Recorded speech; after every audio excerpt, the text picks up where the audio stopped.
hoje abordaremos a política econômica dos governos militares. Falaremos então sobre o crescimento da economia brasileira, sobre a abertura do mercado para a entrada de capital internacional. Falaremos também sobre o processo de concentração de rendas, fruto da política econômica empreendida pelos governos militares do Brasil. Pois bem, inicialmente abordaremos os principais objetivos do golpe de 1964, golpe este que contou com amplo apoio de setores importantes da sociedade brasileira.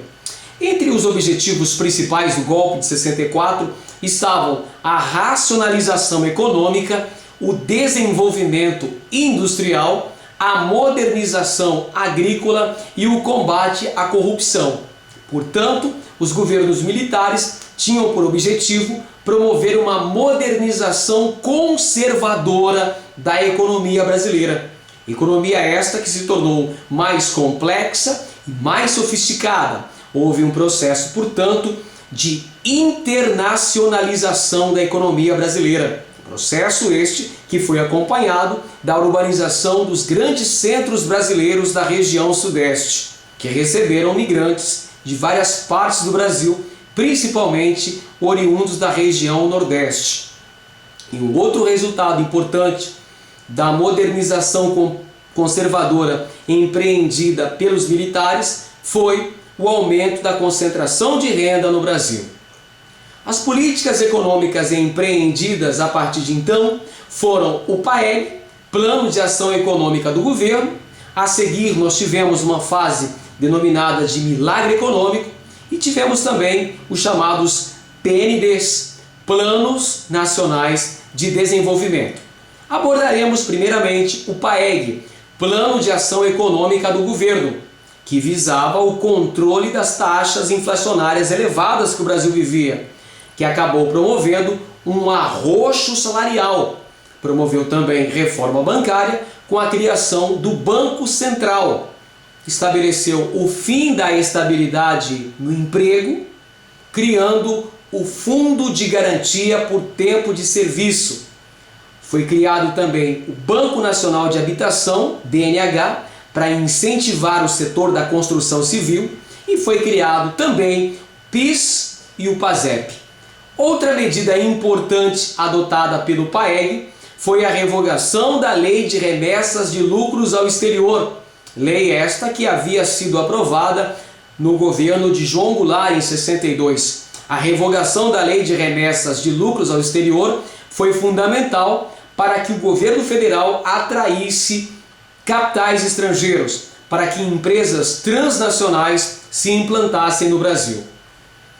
Entre 1968 e 1973, o Brasil viveu a fase do chamado Milagre Econômico, período de grande crescimento da economia brasileira, quando o Produto Interno Bruto brasileiro chegou ao 8º posto dentre as principais economias mundiais.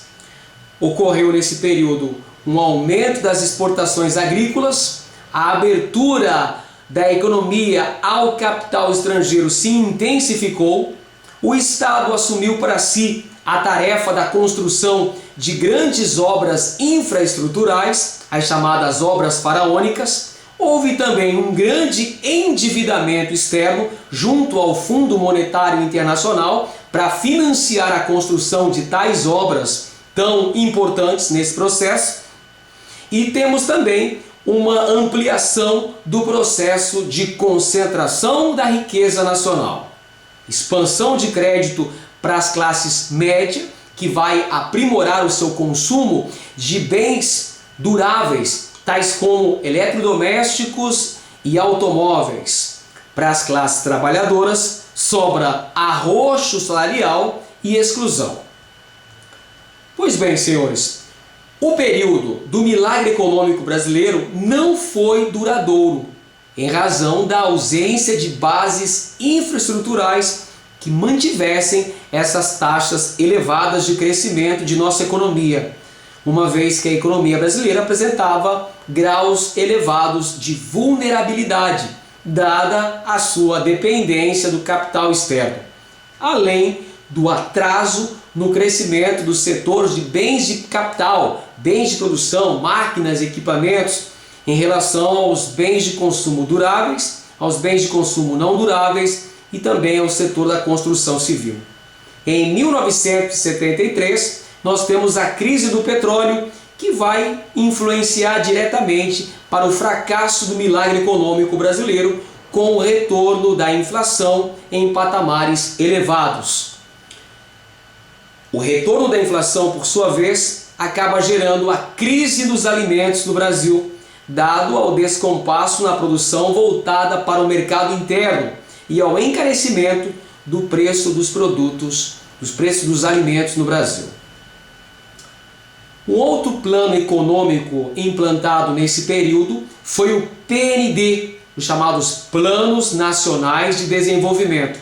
São 3 PNDs. O primeiro deles, entre 1970 e 1974, dava total ênfase nos bens de consumo duráveis, automóveis e eletrodomésticos, e corresponde justamente à fase do final do milagre econômico brasileiro, que promoveu o declínio da expansão econômica e queda nas taxas de crescimento do PIB. O segundo PND, por sua vez, foi empreendido entre 1974 e 1979. A ênfase esteve nos bens de capital, máquinas, equipamentos. O Brasil, nessa fase, busca a autossuficiência energética. Nós temos, por exemplo, nesse período, o empreendimento do programa Proálcool e também a construção das usinas hidrelétricas de Itaipu e Tucuruí, além da construção da usina nuclear de Angra 1, no Rio de Janeiro.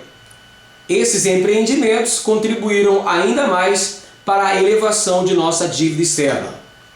E temos também o terceiro PND, entre 1979 e 1984, durante o governo do último presidente do período militar, João Batista Figueiredo. O terceiro PND corresponde apenas a uma carta de intenções, nada mais do que um protocolo de intenções, uma vez que não chegou a ser implantado de fato no Brasil, dada a situação de estagnação econômica e de elevada inflação no Brasil. Tanto é que a década de 1980 vai ficar conhecida como a década perdida. Pois bem, senhores, essas são algumas das principais características do período militar brasileiro no que tange ao aspecto econômico. Por enquanto é só, um grande abraço e até a próxima.